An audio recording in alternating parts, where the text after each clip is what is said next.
You come to me when I'm lonely. I take your hand and we go home. Hi, Alex. Thank you so much for being here today. Hi, Sasha. I'm really glad to be here. This is going to be fun. Yeah, I'm so excited. So, I'd love to ask you if you grew up in a house that believed in ghosts, and or did you have a ghost storytelling tradition in your family?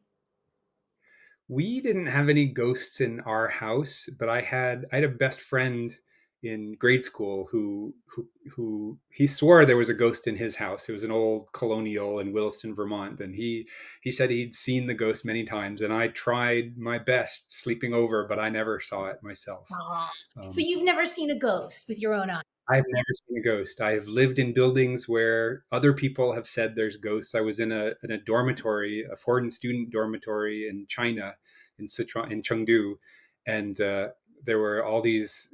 There was a couple. I had this Japanese friend who said that she would wake up in the middle of the night, and there was this little little girl crouched in the corner weeping. Um, and she would see it repeatedly. But and then there was another Japanese woman who said she saw ghosts in the laundry room, but I never saw them. That's so interesting because that sounds very much like Japanese horror, like horror film. Right, right, right, It's always curious, the things that condition us, I think, to right. that perhaps shape how we see the world and how we see what's happening in front of us. Did you grow up in a family with a tradition of spooky stories? We did some. My dad liked to tell sort of like around the campfire kind of stories. He told this really great story that I still tell my kids periodically, even though they get sick of it, about this lady who had such a green thumb she could grow anything, and she would bring her table scraps to the garden, bury like we bury our compost, but then everything would grow, and so she buried some rabbit bones, and this weird plant grew up with this fuzzy kind of pod, and then a rabbit jumped out and ran away.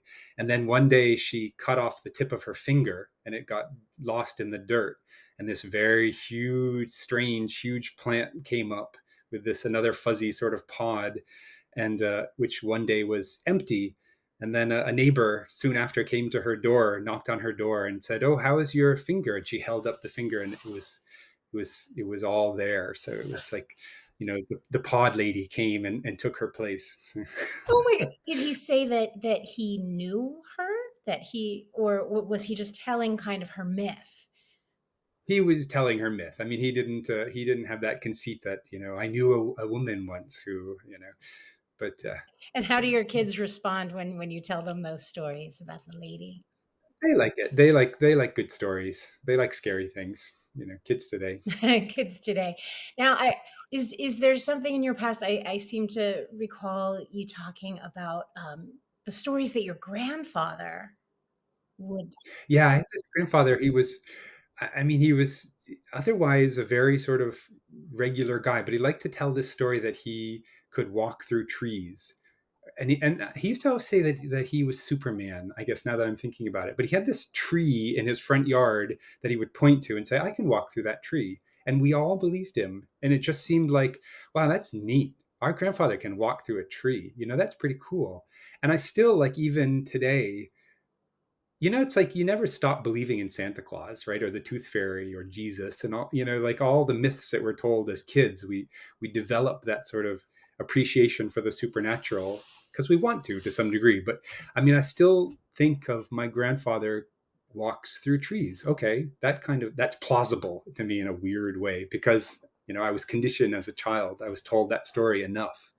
You know, And there's also, I think, too, when you're looking at your parents and your grandparents, there is this idea, whether it's conscious or not, that you share their traits. So I would imagine that perhaps being kind of in awe, because that is sort of a delicious thing. I can walk through trees. right, Um, right, right. that Wouldn't you want your relatives to do that because that's very close to you? Yeah. I mean, you know, And I wonder if this, in some way that has even informed your philosophy around spirituality and consciousness. Yeah, I mean, I've definitely always been, you believe things because you want to, right? I mean, if your grandfather tells you he can walk the tree, you love your grandfather and you admire him. And so that's an admirable trait. And so that's a good thing. And so I like believing in things. I like being open to the possibility of it. It gives me comfort to some degree. And so I was always very, with a healthy dose of skepticism. I mean, my dad took me to transcendental meditation training when I was 17, and so we did this whole course in meditation. Um, and the guys who gave us the training, and it's just basic concentration meditation, right? They give you a little mantra, and then you just repeat it, and you meditate by repeating that. It's a very basic, lots of traditions have this concentration meditation. So then he showed us, oh, behind that door the floor is padded because that's where we levitate. And then he promised me, once you get really good at this, you'll be able to like fly to the next town for ice cream. And I thought, I'm just here for meditation training, and don't sell me on that. That's a little much, you know. That is a whole lot. Do you think that was he speaking in a literally? Was he literally trying to? I think he was trying to sell us something, and I think, he didn't need to, so it fell flat, right? I mean, we had already signed up. We wanted to learn to meditate. We weren't there to learn to fly. So I think he got a little over enthusiastic. Whether he believed that he would eventually be able to fly because he did this meditation, I don't know. I mean, that's a question for him. So interesting. Now you mentioned something about loving Jesus when you were a child, and very much still to this day, still having that. Right. So you were raised Christian. Yeah, I was raised Episcopalian, very sort of, the church we went to, the guy, our priest played the guitar, and I mean, it was very laid back and, all about love and community and singing songs. And I went to church camp, but it was all about singing songs and, hanging out with friends. And, but I really, really, really liked devotion practice. I loved Jesus. And I love Jesus because it's, I mean, the whole bhakti movement in India, the Hare Krishnas, and, it's big in Buddhism as well, devotion, because through devotion, you transcend yourself, right? Through love, if you think about it, right? Yourself, you sort of transcend the barrier, the concept of self and other, right? And you become one with the beloved. And that's the sort of the goal. So could you explain to those who don't necessarily understand or know what a devotion practice is? Could you explain what that's made up of? Well, essentially, I mean, at least in Tibetan Buddhism, you cultivate devotion by considering the good qualities. It could be of your teacher, your guru, or it could be the Buddha, or it could be a bodhisattva, or another deity, and you cultivate their good qualities and you admire those good qualities and you think how wonderful those are. I really, really love the person or the being who embodies these qualities because I want these qualities too. And ideally through visualization practices that are connected, you become one with that.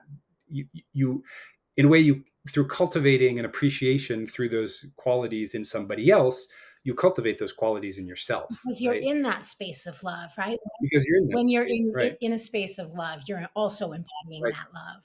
Right.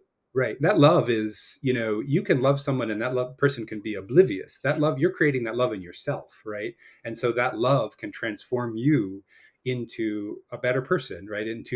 Sort of into an embodiment of those qualities that you are cultivating an appreciation for. And it can be really like it can be ecstatic. I mean, it can be singing and dancing and beating your chest and saying mantras and saying prayers and weeping out of just absolute ecstasy for this, out of gratitude and love, and it can be very transforming and exciting. So. So it's so incredible. So what I think is interesting about how you describe the devotion practice, and it was something that was surprising to me when I I know you've spent a lot of time in Tibet and Western China and Asia and India. Um, a lot of the ways that I work with tarot, right? The contemplative tarot, working with the energy of a card, be it the mother card, the father card, the lover's card, the devil card. Um, it almost sounds like the same thing, because magically, of course, if you were going to, I don't know, say work with the magician card, you're focusing on that pure energy of everything that the magician archetype contains, and then vis-a-vis by focusing attention on it, yes, taking on those qualities for Right. yourself. So that was just mind blowing.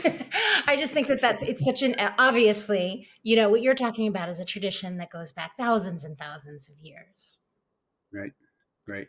And it's really it's I don't know. I mean, to love a sort of a supernatural entity, right? To love God or Jesus or the Buddha, to love somebody who's really not here in the physical sense is different somehow. And it really does help trick your mind to think, this is not, I'm not doing this because I want that. You love your lover, but you want something from your lover. But when you love something that's just out there, I mean, I suppose you can love God and say, okay, I want a new car now. But usually when you love the supernatural, it's really to sort of, is to dissolve the border between you and that entity, right? And if that entity is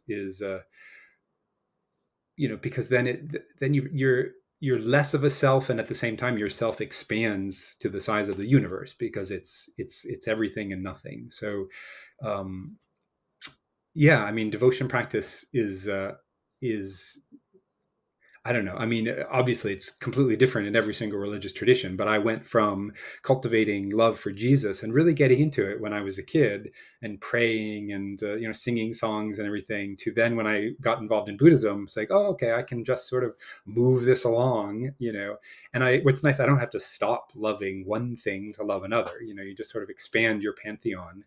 Um, because it's not about doctrine and control and obedience. It's about love, Right, right? right. It's not about the physical manifestation, what something looks Right. like. It's about the energy Right. behind that I think is Yeah. beautiful. In Tibetan Buddhism, I'm curious, is a devotion practice something that is done every day alone? Is it done in groups? You said that there was music and chanting as well. Yeah, there's lots of different practices. I mean, it's a very rich tradition. So the devotion practices, there's a I mean, devotion is part of your basic ritual, in the sense of, they call it a puja, using the Indian word, right? And so uh, you in basic sort of Tibetan visualization practice, whatever deity you're working with, you visualize that deity in the sky above your head.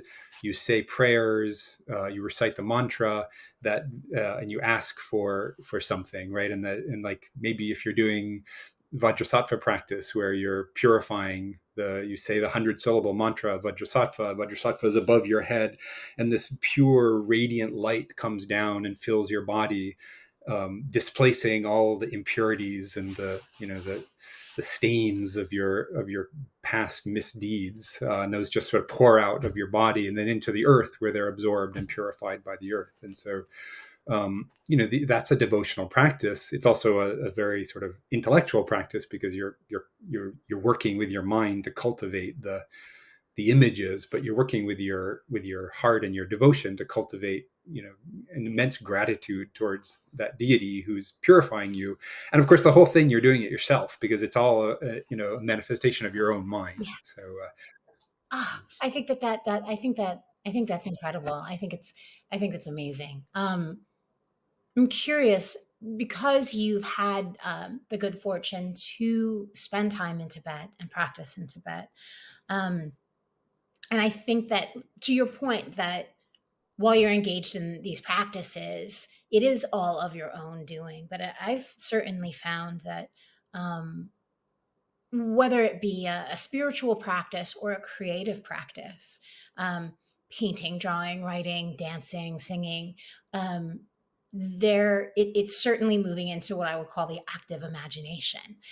Mhm. And that's where you move into this sort of threshold space, right? And like muggles can understand the threshold space, like sunrise, sunset, midnight, these places where you're not quite sure, what's real, what's not, going on. And I've found that that can sometimes be a harrowing space to be in. Have you ever found yourself in a harrowing, terrifying, odd, spiritual space? Right.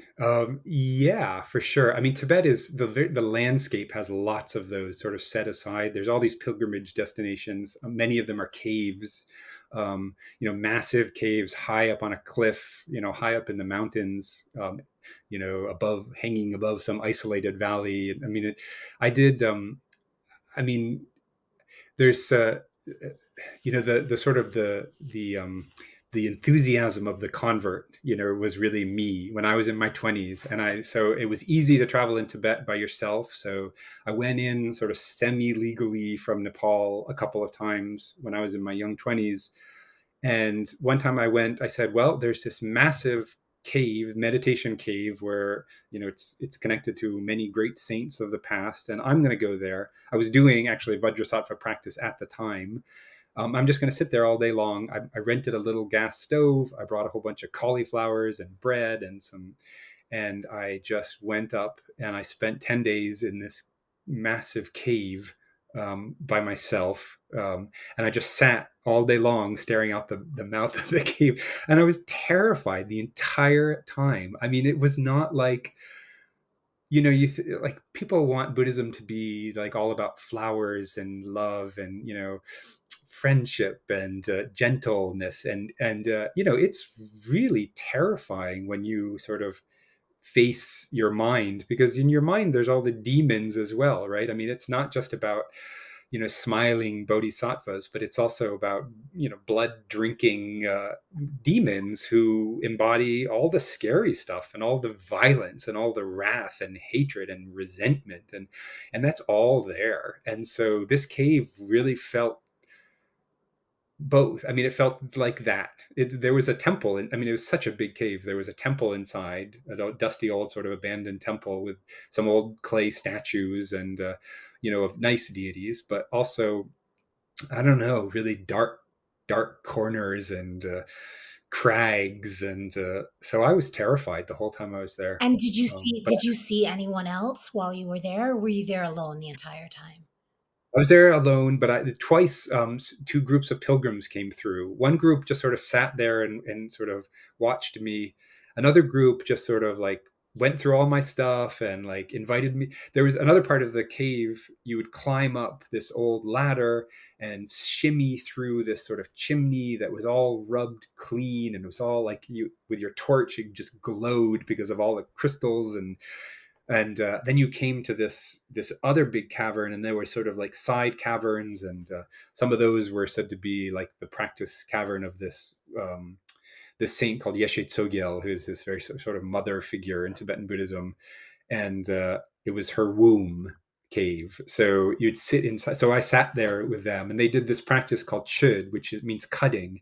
And it's this incredible practice where they sing the most ethereally beautiful songs, and they visualize themselves cutting off their heads and placing the tops of their skulls on a fire, and it boils, and then they put themselves in or other things inside the fire, and from the smoke and the steam just feeds all beings and all the deities of the world. And I mean, it's a practice that's all about like, cutting attachment to the self, right? And offering your entire body, your entire being, as a devotional practice to the Buddhas and the Bodhisattvas and the deities and all beings, all animals, all ghosts, all demons, all hell beings, all at the same time. It's really, so I was just sort of sitting there, this 20-year-old kid with these remarkable pilgrims doing this practice all night long. I mean, it went on for hours. It was That's magical. incredible. And to think, if the goal is to completely and eradicate the ego, and the ego being the thing intellectually that kind of grounds us in who we are in this body, Mm. safe. I mean, so many of us, myself included, don't love change, and you know what I mean, in any way, that to actually to move, to an elevation like Tibet, and and and to be working on completely eradicating everything about yourself. Yeah. I can imagine that's terrifying. Totally terrifying. Yeah. I mean, what are you stepping off into, right? If you step out of yourself, I mean, you're just stepping into the void, right? And so, which is why devotion, it is really a valuable, because if you feel an immense love for all beings, right? If you feel like a connection through love for all beings, then when you step out of yourself, you're sort of stepping into the arms of the universe, right? Of every living creature, you have that love to support you. I mean, it's, we all feel happier when we feel love because we're connected, right? We don't feel alone. We don't feel isolated. We don't feel so fragile. So, um, yeah, that's why that's a key religious practice. So interesting. And I had, when I went to Mount Everest base camp, I stayed at the monastery right there. And as you were describing these chambers, and I went into a meditation cave. It was kind of this hole in the floor of the Ah, monastery, and you had to like lower yourself down. And it it it almost felt to me like being on the bottom of the ocean, in that it was odd because the cave wasn't that deep, it was just like built into the side of the mountain right there. But I almost it felt like the compression of, I don't know, of rock. It felt a bit claustrophobic, even though there were beautiful shiny artworks and coins and gems and all of these things. Did the cave that you stayed in, for how long were you in that cave? just about 10 days. About 10 days. Did it feel constrictive to you? Did it feel It was so big. It was such a huge cavern. No, I mean, I wish it was smaller, in a way, because what was scary was like, there's tunnels back there, there's dark places, who's going to come out of it? Anyone growing up in America, I've seen horror movies, I've seen monster movies. So like anything can come out of the dark at any time. well, not only that, So, there's mountain lions and yaks and all kinds of right, like wild animals roaming the right. Himalayas as well. Yeah, definitely. Yeah. Wow, that's incredible. So, Tibetan culture has really fascinating death practices that I'd love for you to explain. That when someone dies in Tibet, it's not as simple as either choosing cremation or where they want to be buried. Could you explain a little bit about Tibetan death practice? Yeah, there's if you're like a really important person, you might get burned on a big funeral pyre, and your the relics, then they sift through the ashes and find relics, little pieces of diamond, or maybe on your bone there's some mantra or an image of the Buddha, for very important people. Other people would get thrown into a river sometimes, but the most common is what's called sky burial. So it's you essentially feed your body to the vultures, and these vultures in Tibet are not like the vultures we have here. Like, I was walking a valley on the far side. I saw this flock of sheep. I thought, oh, look at those fluffy white sheep, and then they took off into the air. They were vultures. They're so huge. Oh, So yeah. So one time I was walking. I was staying at a monastery with. I was leading a tour group, actually. Well, students, a bunch of students. Um, and they had gone up a side valley to this famous springs where there was this nunnery, and I hadn't been feeling well that day, so I decided I would stay behind, and walk up later. Why walking up later made more sense than taking the car with the others, I don't know. But so I decided to walk, and so walking took me up to the main monastery, Drugong, and then I had to go over this small ridge, and then I would get on this in the valley. And so on this ridge is where they did sky burials. And it just so happened, as I was getting to that, crossing the ridge, there was a sky burial just about to take place. And so these two men were walking there, people were gathering, and these two men were walking with backpacks, which when they put them down were folded up corpses. And they break the spine so that they can fold the legs, to make it smaller to carry on their back, right? And then they just strap it on. So then they lay out the body in this particular area. Vultures know where to go.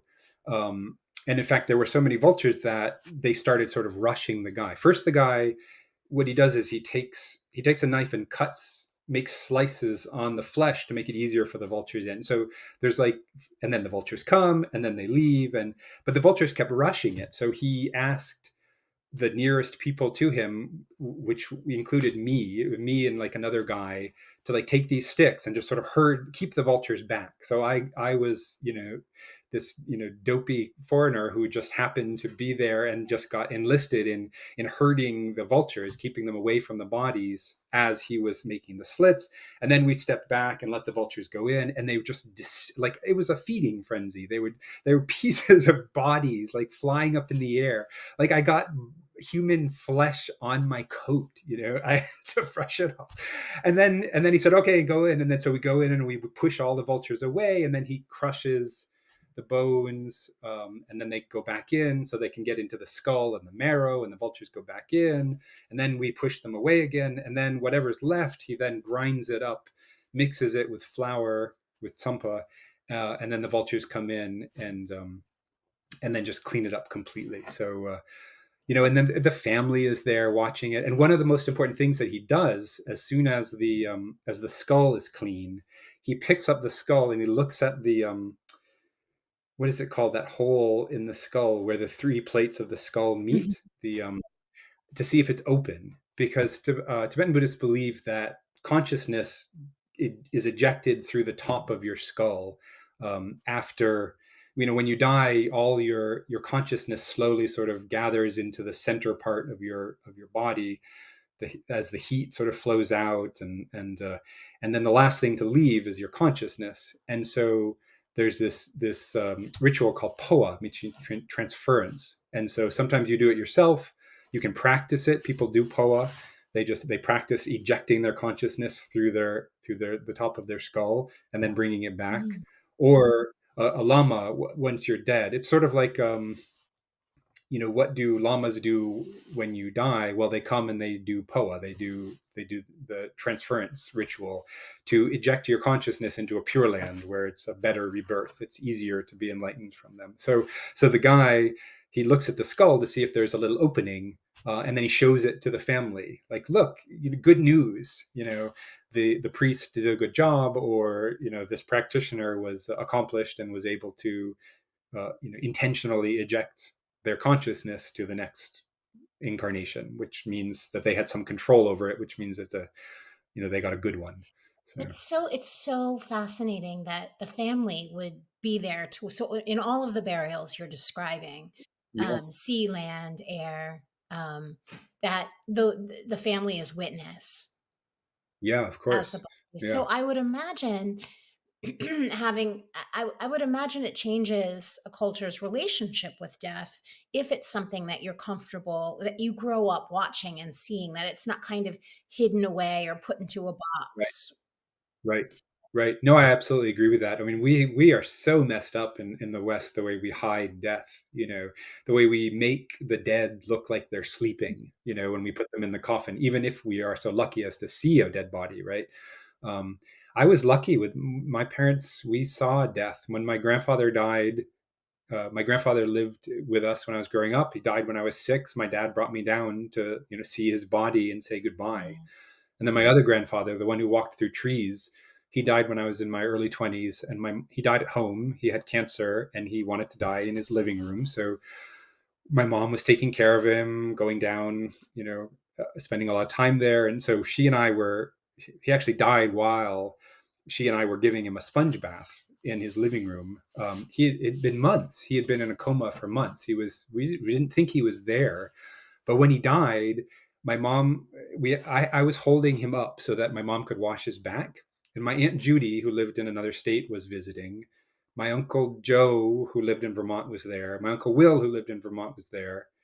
My mom was there, of course. And then my Uncle John, who was in another state, called. So he was on the phone. So all five of his kids were there. And then he just breathed like that. He breathed his last breath. I mean, it's almost like he was waiting for all his kids to be there for him to die, right?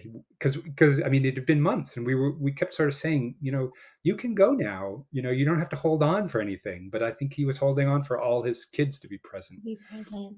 I think that Yeah. I think that's so beautiful. And that's why I think ghost stories, I think all of these traditions give us different avenues with which to look into the mysteries of how we're here, where we were before we were born, and where we're going after. Do you know? Mhm. I think that's quite beautiful. And I feel like I've read somewhere that in Tibetan Buddhism, there's a belief that the a soul of the dead or the conscious that the is there 30 days after someone dies, they're still in the house.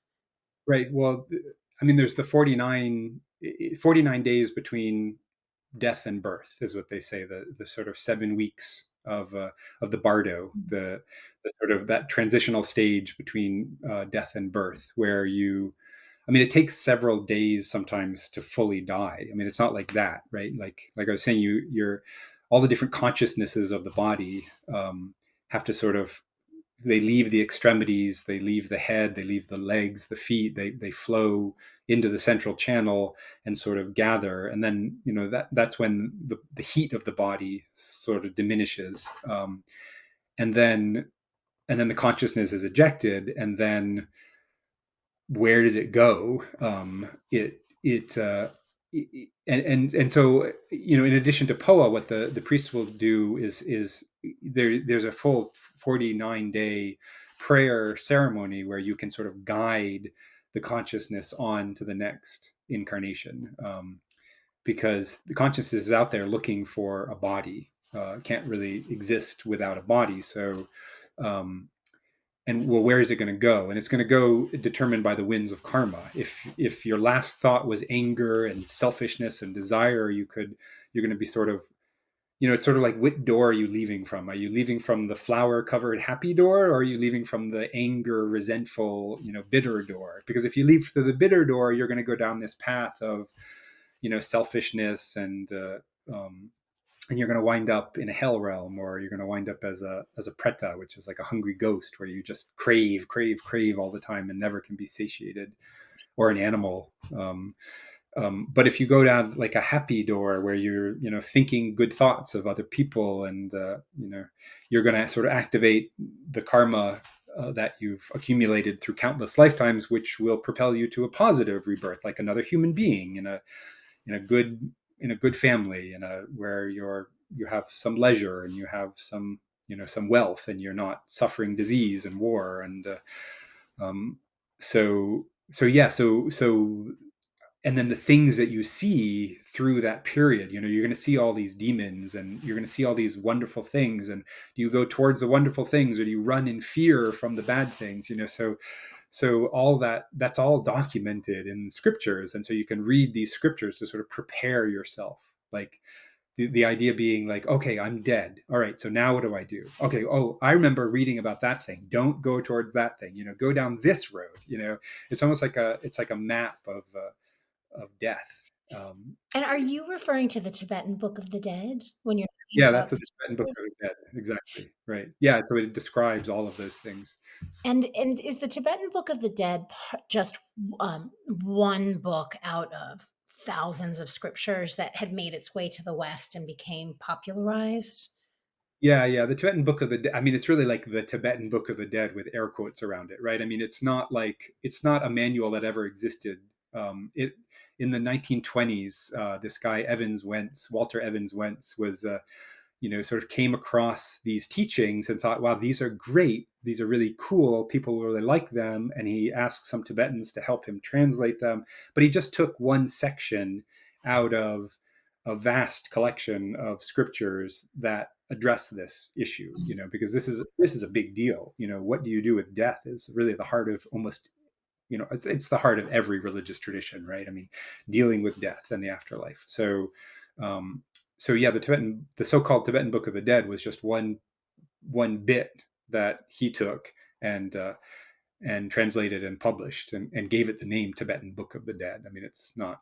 It's just it's the real title is the Bardo Tudra, the liberation in the transitional state.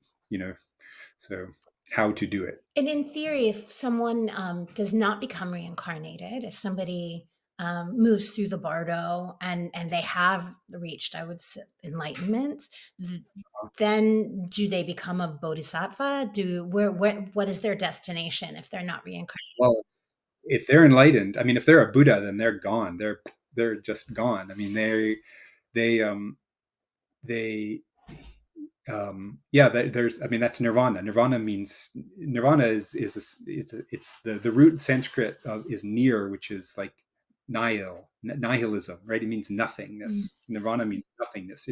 It's no longer existing, and so the early Buddhists wanted that, because the opposite is samsara, is endless cycling through miserable, awful, exhausting illness, war, who wanted it? Everybody wanted out of it. So because nirvana is the absence of suffering. So samsara means suffering. It's the cycle of birth and death, which is characterized by suffering. Nirvana is just gone, right? And so a Buddha, in early Buddhism, a Buddha just is gone, never to be seen again. But then, you start asking questions. Well, if the Buddha was here, then the Buddha had to be here before. And then if the Buddha was here before and is now and is permanent, and the Buddha can't go anywhere because the Buddha never really existed. I mean, it gets into like really arcane philosophy of the Buddha is a sort of a constant in the universe. A Buddha is enlightenment. A Buddha is awareness. A Buddha is pure wisdom, and that can't go anywhere. So the Buddha, there's sort of like a cosmic Buddha, which is constant, and so the Buddha just appears because we want the Buddha to appear. Mm-hmm. But the Buddha was never really here to begin with, right? We just projected a Buddha because we had the good karma to do so. So did the Buddha leave? No, because the Buddha was never here to begin with. The Buddha was just our projection. So then, if that's true, well, there's Buddhas everywhere, because there's consciousness everywhere, and there's love everywhere, and there's wisdom everywhere. So the Buddha is embodied in everything, including ourselves, if we only knew. I mean, the nature of our minds is wisdom as well. And that's when you do sort of visualization practice to transform your mind, what you're doing is you're activating your sort of innate Buddha, the inborn wisdom that predates all the ignorance and all the karma and all the desire and all the hatred that we've, has sort of grown on our bodies like barnacles on a boat, and so like if we just sort of purify that, we just let that go, we stop pretending that's there. That's real. And what do you make of Tibetan demons? Are they projections of human darkness? Are they like a nefarious energy embodied on its own? Could you talk a little about like the blood drinking demons and monsters of Tibet? Yeah, I mean, those terrifying demons, they're as real as the Buddha's real. They're as real as as the bodhisattvas are real, and some of them are bodhisattva. I mean, bodhisattva is like a bodhisattva is a being who says, "No, I'm not going to go into nirvana because there's too much suffering in the world. I'm going to stay in order to help." Right? They're like the helpers. So they take rebirth, and they're constant presence. You can pray to them and get stuff.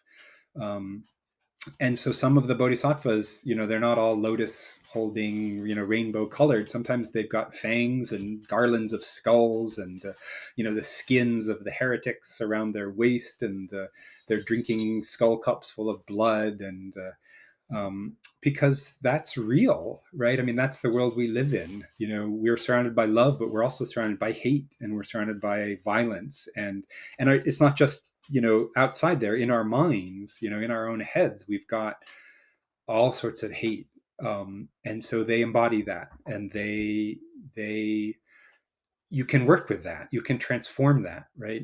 That's energy, that's something that's real. And so you could try to suppress it or try to deny it, but then you're cutting off who you are. You might not want to be a person who hates, but you are a person who hates, right? So you have to be a person who hates if you're going to learn how to be a full human being. You don't want to act on that hate, you don't want to act on that anger, but you have to acknowledge it. You have to accept it and work with it and see, okay, well, that anger, I'm going to use that anger, I'm going to get really angry about injustice, right? And I'm going to be really wrathful about injustice, and I'm going to use that to fire me, fire myself up and do something, right? Because Or energy is energy, right? It's energy's energy, right? Yeah, yeah, yeah. You can use that, and you can't use it if you're pretending otherwise. I've met so many American Buddhists who pretend never to get angry, because anger is bad, I guess, or and so they, you ask them, are you angry about this? No, no, no, no. No, no, no, no. it's such an interesting conception, and I mean, I find it a lot in like the kind of new age love and light, like, oh, the light is good and the dark is bad, Right, as if right, anything's one thing or the it's all energy, right? And I think right. the key for so many spiritual practices, it's about the transformation about Yeah, you know absolutely right. And using it, and you can't transform it if you don't use it, and you got to acknowledge it. but you have to Um, have a willingness to at first just sit with it and be with it, which is like the root, of course, of the shadow work, right? Is being willing to look at and own and examine these right, horrifyingly scary right, or wondrous parts of yourself. right, You right, know, it's right. the first step. Do female monks, do the nunneries, do the nuns, do they practice the same, approximately the same things as Tibetan monks? Or is it Oof. vastly different for a female nun? Practices are the same, but Tibet is, a patriarchal society, and nuns have only in the last couple decades, has there been any serious movement or any serious attempt to give nuns the space, to allow nuns the space to do the same thing that men do. I mean, there's always been sort of like great female practitioners who sort of got famous, but in terms of communities of women, there's a proverb in Tibet that if you want a master, make your son a monk. If you want a servant, make your daughter a nun. So it's very, very. Um, they've got a long way to go. I mean, we all have a long way to go, right? I mean, but there there's some amazing, amazing female communities.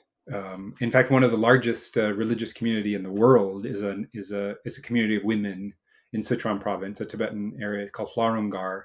There's sometimes the Chinese government is constantly trying to shut it down or shrink it, but there are often tens of thousands of women living in little huts together, practicing together, teaching each other, um, writing and reading and doing amazing things. So like, and women have, yeah, there's a lot of great efforts both from inside Tibet and then the exile community, and then also among female Western women teachers or ordained nuns who are really sort of working together to sort of remind the world that women, it's not that women can do the things that men do, but people can do these things. Both men and women can do these things, right? Yeah.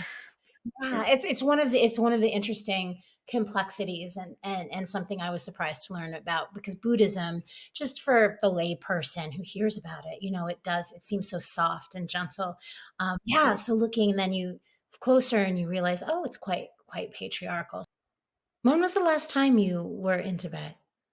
Gosh, I haven't been for a long time, since probably going almost 20 years. Probably I haven't been. It was, in the 90s and the aughts, it was much easier to travel in Tibet. Yeah, Um, it's different now. It's very, very controlled. yeah. So So I have to ask you, with all of this talk about the bardo and different death rites, first of all, have you decided how you want to be buried?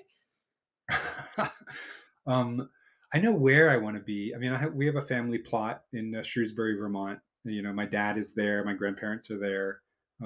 I'd like to be there. But then when I think about it, it's like, I don't. What do I care where I am? It's, where do my kids want me to be? I want to be where they. So maybe my backyard. I want to make it so that they can visit when they need to. Yeah. And if you could come back and haunt someone, would you? Your kids, your friends, would you enjoy doing that?